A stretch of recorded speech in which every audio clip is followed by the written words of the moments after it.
I watched my brother Julian stand up and accept the promotion I had drafted the night before. He smiled into a roomful of clapping board members while the document with my name on it lay face down on the conference table, unread. My father had pushed it aside without even glancing at the cover page. The revenue projections I'd stayed up until 3 a.m. perfecting still glowed on the conference screen behind me, my initials in the corner of every slide. Heat flooded my face. An electric shock of disbelief went through my chest, sharp and sudden, like someone had yanked the air from the room and forgotten to give it back. My father cleared his throat and said, loud enough for everyone to hear, "We need someone with a steady hand, not someone who chases pet projects." The board laughed politely. My mother smiled from her seat near the window, proud and satisfied. My name is Celeste Marlowe. I was 29 years old, and in that single minute I felt years of being the family disappointment crystallize into something I could no longer swallow quietly. They'd always said it with affection, like a joke everyone was in on except me. Celeste means well, but she's not quite ready. Celeste has interesting ideas, but she lacks focus. I'd heard it so many times, I'd started to believe it. I locked myself in the executive restroom and pressed my forehead against the cool tile wall. My reflection stared back from the mirror above the sink, mascara slightly smudged, face flushed with humiliation that had nowhere to go. Outside the door, I could hear laughter floating from the reception area. Champagne corks popping. Someone called Julian's name and a cheer went up. They were celebrating his promotion. My promotion. The one I'd earned with 18 months of research, client interviews, and financial modeling that nobody had bothered to review. The humiliation tasted metallic, like I'd bitten the inside of my cheek. I gripped the edge of the sink and counted my breaths the way I'd learned in therapy. 1, 2, 3. I wanted to scream. I wanted to march back into that conference room and demand they look at the data. I wanted to ask my father why he'd assign me the project if he'd already decided Julian would get the credit. But I knew how that would play, emotional, difficult, unable to handle pressure.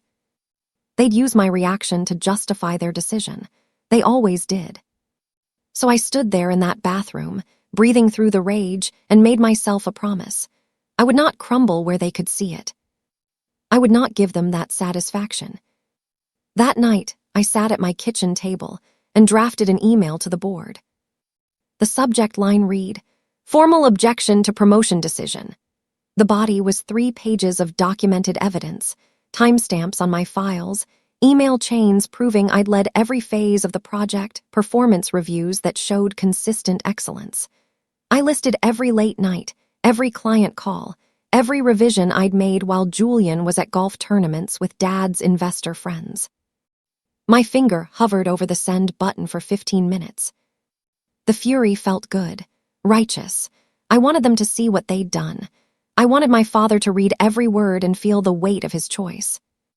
But fury would only feel satisfying for a moment. After that, I'd be the difficult daughter who couldn't accept when things didn't go her way.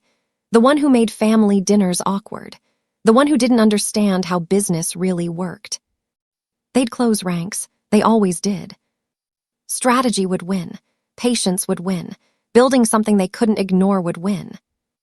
I deleted the draft and stared at my inbox for a long time. Then I opened a blank spreadsheet and started typing. Column A, skills I need to develop. Column B, people who can teach me. Column C, timeline. I couldn't sleep that night, so I pulled out a box of old files from my closet. Years of proposals I'd written for the family company. Prototype sketches scattered across my kitchen table during holidays while everyone else watched football. Business plans I'd presented at quarterly meetings that were praised as interesting, and then shelved without discussion. I found the folder from 3 years ago, my first major pitch, a software platform that could streamline our client intake process. I'd spent 4 months on it, building mock-ups, running the numbers, even cold calling potential customers to validate demand. Dad had looked at the presentation for about 2 minutes before sliding it back across the table. "Be practical, Celeste," he'd said. We're not a tech company, we're a legacy firm, let's stay in our lane. I remembered sitting there nodding like I understood, like his logic made sense. I'd taken the folder home and put it in this box with all the others. Be practical, Celeste. I'd been practical my entire life. I'd been practical and patient and polite. And where had it gotten me? Passed over in a conference room full of people who'd never once read my work. I closed the box and opened my laptop instead. 2 weeks later, I went to a networking event downtown, mostly to get out of my apartment. I stood at the bar nursing a glass of wine I couldn't really taste, half listening to conversations about market trends and quarterly projections. I wasn't sure why I'd come. Habit, maybe. The desperate hope that something would change if I just showed up enough times. A woman slid onto the bar stool beside me. Mid-50s, silver rings on 3 fingers, the kind of calm confidence that comes from years of not caring what people think. You look like you're waiting for permission to leave, she said. I laughed despite myself. That obvious. We talked for an hour. Her name was Victoria, and she'd built and sold 2 companies before she was 45. When I told her what had happened with the promotion, leaving out names and specifics, she listened without interrupting. Then she tapped the side of her glass and said, "So prove it." Prove what? That they were wrong. Build the smallest thing that can't be ignored. Stop waiting for them to recognize you. Make recognition irrelevant. Her bluntness felt like cold water. It also felt like permission. Permission to stop apologizing for wanting more. I started building on nights and weekends. I took a contract consulting role to pay rent, something flexible that didn't require my full attention. The money wasn't great, but it freed up hours I'd been spending at the family firm being overlooked. The first version of my product was ugly, a duct-taped prototype held together by caffeine and stubbornness. I taught myself enough code to be dangerous and outsourced what I couldn't figure out to freelancers I found online. The idea was simple, a software tool that helped mid-size companies manage the exact workflow problems I'd identified in my father's firm. The same problems they'd ignored when I'd proposed solutions. Every night after my consulting work, I'd sit at my kitchen table and build, sometimes until 2 a.m., sometimes until the sun came up. I burned through savings. I skipped vacations. I said no to dinners with friends because I was too tired to pretend everything was fine. It was the hardest I'd ever worked on anything. It was also the first time the work felt like it was actually mine. No one was going to take credit for this. No one was going to slide it across a table and hand it to someone else. Whatever I built, I would own completely. At a family dinner that spring, I heard my Aunt Patricia whisper to my mother in the kitchen. Celeste never really had the head for business, did she? My mother laughed like it was the most obvious thing in the world. She tries, but she's always been more creative than strategic, not like Julian. I was standing in the hallway, close enough to hear every word. They didn't know I was there, or maybe they didn't care. I thought about walking in and confronting them, telling them about the prototype I was building, the clients I'd started talking to, the investor meeting I'd scheduled for next month. Instead, I smiled when I entered the kitchen and asked if they needed help with dessert. But I logged the comment in my head like evidence. I'd been keeping a mental file for months now, every dismissal, every joke at my expense, every time someone explained my own industry to me like I was a child. The file was getting long. Someday, I thought, I'd have enough evidence to build a case, not for them, but for myself. Proof that I wasn't imagining it, proof that leaving was the right choice. I cold emailed an angel investor named Marcus Webb on a Tuesday night and didn't expect a response. His name had come up in 3 different articles about early-stage funding. He'd backed a company similar to mine 2 years ago, smaller scale, different market, but the same core problem. I figured he'd understand what I was trying to build even if he wasn't interested. He replied the next morning, "Interesting concept. Can you meet Thursday at 4? I spent the next 48 hours rehearsing until my voice stopped shaking. I practiced in front of my bathroom mirror, then recorded myself on my phone and watched the playback with the sound off to check my body language. Thursday came. His office was smaller than I expected, cluttered with books and old pitch decks. He listened to my presentation without interrupting, asked 3 sharp questions about unit economics, and then leaned back in his chair. "What do you need to get to pilot stage?" I told him the number. It was the first time I'd asked anyone for money without apologizing for asking, without qualifying it with, "I know this is a lot," or "I understand if it's not the right fit." I just said the number and waited. He nodded slowly. "Let me think about it." The check came 3 weeks later. It wasn't a large amount, $40,000 to cover initial development and a few months of runway. But holding that piece of paper felt like holding a talisman, physical proof that someone who didn't share my last name believed the idea was worth funding. I deposited it the same day and immediately wired half to the developer I'd been working with, a kid named Andre who just graduated from a coding boot camp and charged a fraction of what agencies wanted. He was hungry and talented and didn't care about my family name. With what remained, I rented a desk at a co-working space downtown. $300 a month for a spot near the window where I could spread out my papers and take calls without my roommate overhearing. It was a small setup. Some days I felt ridiculous, sitting there with my laptop and my spreadsheets while everyone around me seemed to be building the next billion-dollar company. But it was mine. Every invoice, every line of code, every decision. The thing that had only been anger for months was finally starting to take shape.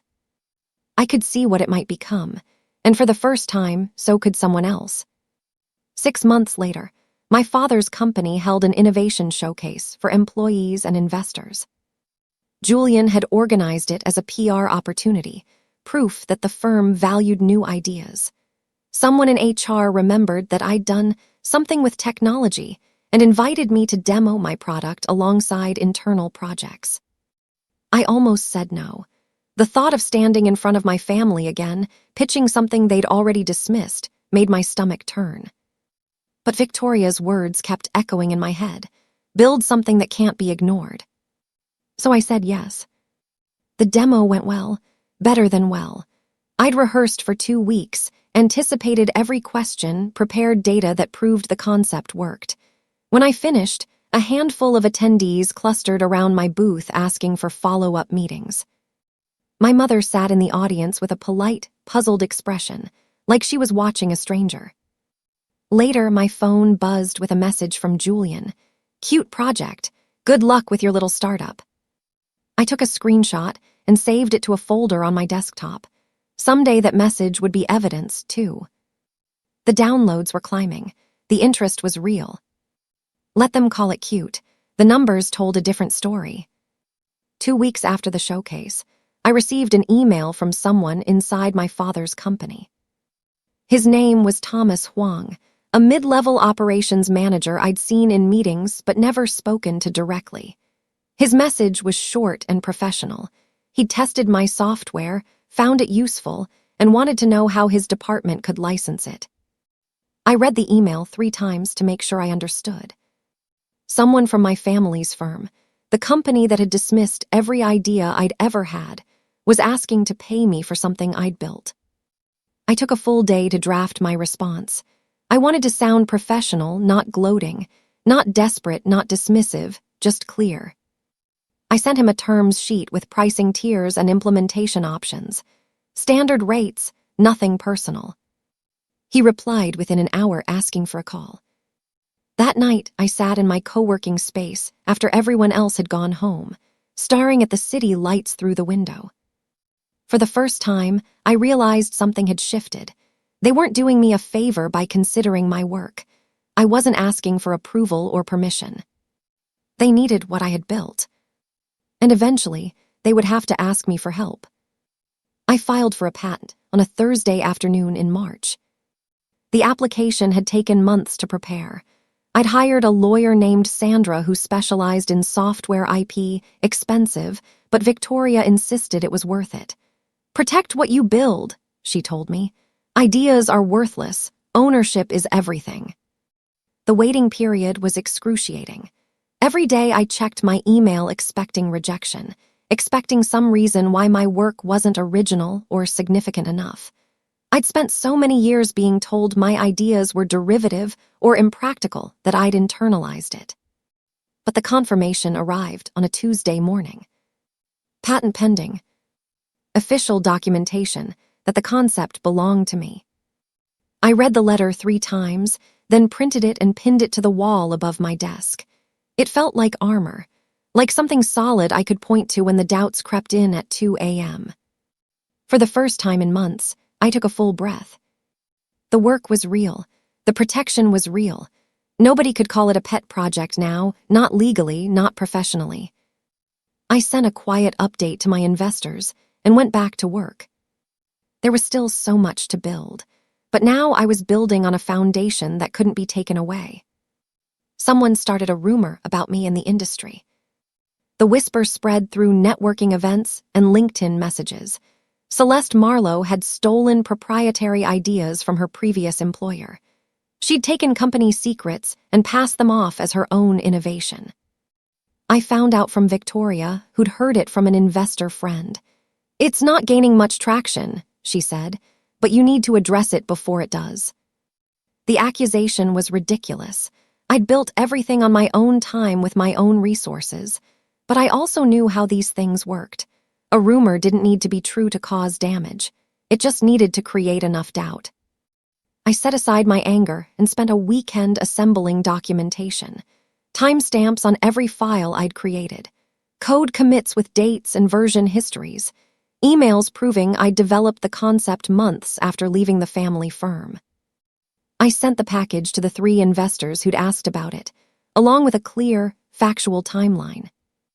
The truth cleared my name faster than I'd expected. One investor even apologized for bringing it up. But I saved all the evidence in a folder labeled "Smear Attempt" and noted the date. Someone had tried to destroy what I was building. I never found out who. I had my suspicions. A local healthcare company signed a pilot contract for my software. It wasn't a huge deal, $15,000 over 6 months, but it was the first real validation from a paying customer who had no connection to my family. They'd found me through the trade newsletter that had covered my work after the innovation showcase. The implementation went smoothly. Their operations team reported a 30% reduction in processing time within the first month. When I asked if they'd provide a case study testimonial, they agreed immediately. That case study changed everything. The newsletter picked it up again, this time with real numbers and a named client. Within a week, I had 12 inbound inquiries from companies I'd never been able to reach before, firms that wouldn't have returned my calls 6 months ago. I scheduled demos, sent proposals, followed up with the persistence I'd learned from years of being ignored. 3 more pilots closed within 2 months. The revenue was modest, but the pattern was undeniable.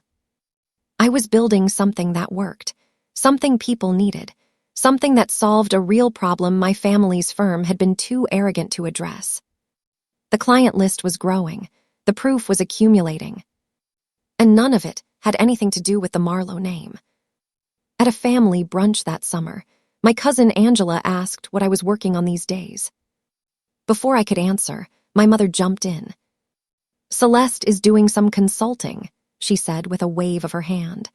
"Small projects here and there. You know how it is when you're still figuring things out."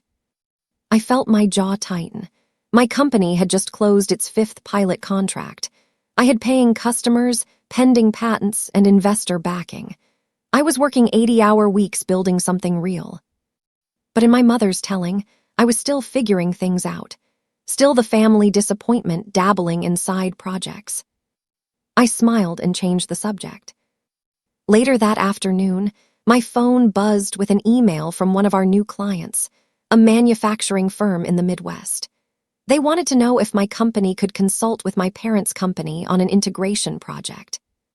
"We've heard good things about Marlowe Partners," they wrote, "and we think your software could solve some of their workflow problems. Would you be willing to make an introduction? I stared at the email for a long time. My clients were asking me to help my family's firm. The power dynamic had shifted so quietly, I'd almost missed it. I replied that I'd consider it and closed my laptop. That fall, a competitor offered to buy my company. The number was significant, $3 million for full acquisition, plus a consulting contract that would keep me involved for 2 years. It was more money than I'd ever seen. More than enough to pay off my debts, buy an apartment, and never worry about runway again. I scheduled a call with Alexander, one of my angel investors who'd become a trusted advisor.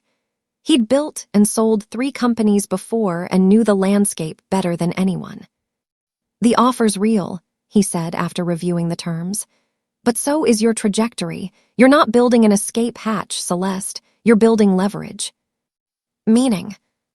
Meaning if you sell now, you cash out and disappear.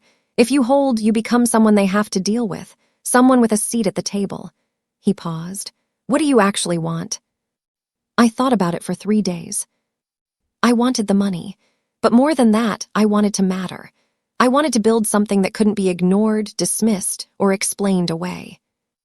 I turned down the acquisition and sent my investors a note explaining why. We weren't selling, we were scaling. The call came on a Monday morning in January. My father's executive assistant, a woman named Diane who'd been with the firm for 20 years, asked if I was available for a meeting with their corporate development team. "They'd like to discuss potential partnership opportunities," she said, her voice carefully neutral. "A possible integration with your software platform." I almost laughed. 2 years ago, my father had called this same concept a pet project.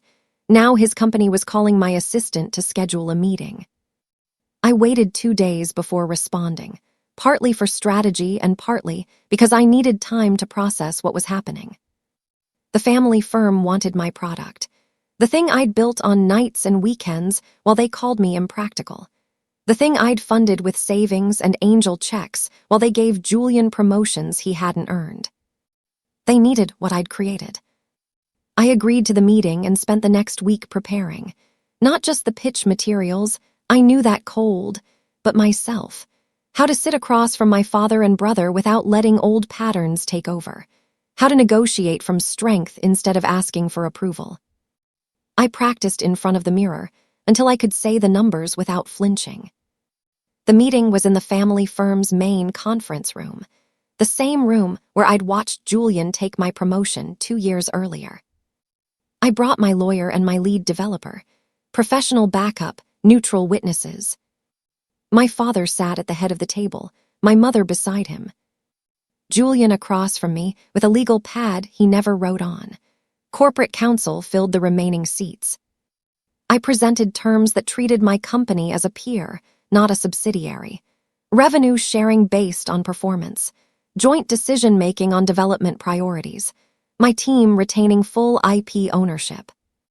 Julian sputtered. "This is a family company. We're not going to hand control to an outside entity." "My company isn't an outside entity," I said calmly. "And these aren't requests. They're the terms under which I'm willing to proceed." My mother tried charm. "Celeste, sweetheart, let's not make this adversarial. We're all on the same side here. Then you'll understand why fair terms matter to me." The meeting ended without resolution. My father shook my hand stiffly at the door. Julian didn't look at me. But the numbers were clear. Their clients were asking for my software. Their board was pressuring them to modernize. They'd come back. I could wait. A week after the meeting, one of my investors called with information. "Your family's firm is in trouble," he said. "Not public yet, but their Q3 numbers were brutal. They're losing clients to competitors with better technology. The board is asking hard questions about why they haven't modernized." I wasn't surprised. I'd seen the warning signs for years. The reluctance to invest in infrastructure, the reliance on legacy relationships instead of competitive service. My proposals had tried to address exactly those vulnerabilities. "What does this mean for the partnership?" "It means you have more leverage than you think. They don't just want your software, they need it. Without modernization, they're looking at a serious decline. I let that sink in. For years, my value to my family had been measured by how well I performed their expectations, how gracefully I accepted being overlooked, how quietly I absorbed their disappointment. Now my value was measured in market share and client retention and technology they couldn't build themselves. I didn't need to destroy the family firm to win. I needed to build something so indispensable they would have to come to my table. They were already on their way. When negotiations stalled, an activist shareholder forced the issue. His name was Conrad Price, and he'd been agitating for changes at my father's firm for months: better governance, technology investments, leadership accountability. When the board resisted his partnership proposal, he called for an emergency proxy vote. The motion was simple: approve the strategic partnership with my company or face a no-confidence vote on current leadership. Julian tried to block it. He lobbied board members, called in favors, promised future considerations in exchange for loyalty. I mobilized quietly. My investor network reached out to institutional shareholders with data showing projected returns from the partnership. My lawyer prepared briefing documents outlining the strategic rationale. Victoria connected me with a proxy advisory firm that endorsed our proposal. The vote was scheduled for a Friday afternoon. By Thursday night, we had commitments from enough shareholders to carry the motion. Julian didn't know the count until he walked into the boardroom. I watched his face change as the votes were read. The partnership was approved by a margin of 12%. My father sat very still as the results were announced. For the first time, I saw something in his eyes that looked like recognition. The press release went out the following Monday. Marlowe Partners announces strategic technology partnership. The headline named my company as lead developer and positioned me as project director overseeing the integration. My photo appeared beside my father's: equal billing, equal authority. My phone buzzed for 3 days straight. Industry journalists, former colleagues, investors who'd passed on early rounds asking if I was raising again. The coverage was everywhere. Trade publications, business sections, technology blogs.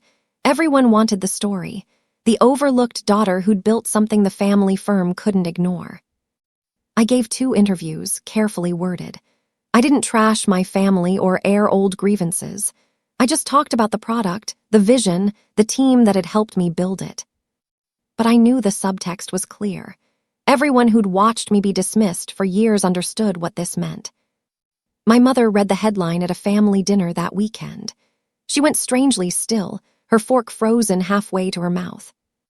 "Well," she said finally, "I suppose congratulations are in order." It was the first time she'd acknowledged my work without qualifying it. I thanked her and changed the subject. At the next quarterly board meeting, the family firm asked me to chair the integration committee. The request came from the board directly, over Julian's objection. They needed someone who understood both companies, both cultures, both sets of priorities. Someone who could make the partnership work. Julian's face went slack when they announced it. He'd spent 20 years positioning himself as the natural successor. Now, the authority he'd tried to monopolize required his cooperation with me. He spoke loudly through the first meeting, interrupting presentations, challenging timelines, questioning decisions that had already been approved. Classic Julian: if he couldn't control the room, he'd fill it with noise. I let him talk. Then I calmly redirected to the agenda and kept moving. "Julian, I appreciate your input. Let's table that for the subcommittee and stay focused on milestones." He glared. I smiled. By the end of the meeting, everyone in the room understood the dynamic. He could bluster. I could execute. Walking to my car afterward, I realized something had fundamentally changed. I wasn't performing for their approval anymore. I was leading, and they were following. The shape of power had shifted, and this time it wasn't shifting back. The cracks in my family's reputation started showing up in the press. an investigative journalist began asking questions about the firm's governance practices. Contracts awarded to connected vendors without competitive bidding. Board seats filled by friends instead of qualified candidates. Decisions made to preserve family image rather than serve client interests. Some of it I'd suspected for years. Some of it was new to me. Clients started requesting clarity. Long-term partners asked for meetings to discuss concerns. 2 major accounts announced they were reviewing their relationships. Julian's inner circle thinned as people stepped back from association. The friends who'd laughed at his jokes and golfed at his club suddenly had scheduling conflicts. My brother had spent years building a network based on favors and family name. Now that the name was tarnished, the network was evaporating. I watched it happen without gloating. I didn't leak information or pile on criticism. But I didn't protect them either. They'd built their house on a foundation of privilege and shortcuts. When the foundation cracked, the house came down. The consequences of long-buried choices were finally surfacing. I just kept working. With integration complete and trust from institutional partners solidified, a shareholder motion elevated me to interim CEO of the combined entity. The vote was close, 53 to 47%. Julian's allies on the board bristled and threatened resignations. My father sat in silence as the results were read, his face unreadable. I accepted with the steadiness I'd practiced for years. "I'm honored by your confidence," I said to the room. "I know this transition will require patience and good faith from everyone. I intend to earn your continued trust through results." Julian left the meeting without speaking to me. My mother caught my arm in the hallway. "You've made your point," she said quietly. "Don't forget where you came from." I looked at her for a long moment. "I never forgot," I said. "That's exactly why I'm here." That night I sat in my new office, the corner suite my father had occupied for 30 years, and let the silence settle around me. They had to work with me now, not because I'd asked nicely or waited my turn, but because I'd built something they couldn't ignore. The family disappointment had become the person signing their performance reviews. The first policy I signed tightened financial oversight across all divisions. The second redirected discretionary funds toward employee development programs and community initiatives my grandmother had championed decades ago. The third opened every department to transparent quarterly audits. I appointed a new executive team based on competence, not connections. I promoted Thomas Huang, the mid-level manager who'd first licensed my software, to VP of Operations. I brought in outside directors with no loyalty to the old regime. Julian now reported to a committee I'd assembled. He came to meetings on time and spoke when called upon. My mother stopped attending board dinners. I walked past my father's old office one morning, now a conference room, and felt no surge of triumph, no desire for revenge. Just relief. I'd transformed their contempt into competence and built a company that rewarded merit over pedigree. The people around me were there because of the work, not the name. In the end, they learned what I'd always known. Respect isn't given because of blood. It's earned in meetings, in code, in contracts, and in how you treat people when no one is watching. I closed my laptop and looked out at the city through the floor-to-ceiling windows. For the first time in my life, I felt exactly like I belonged where I was.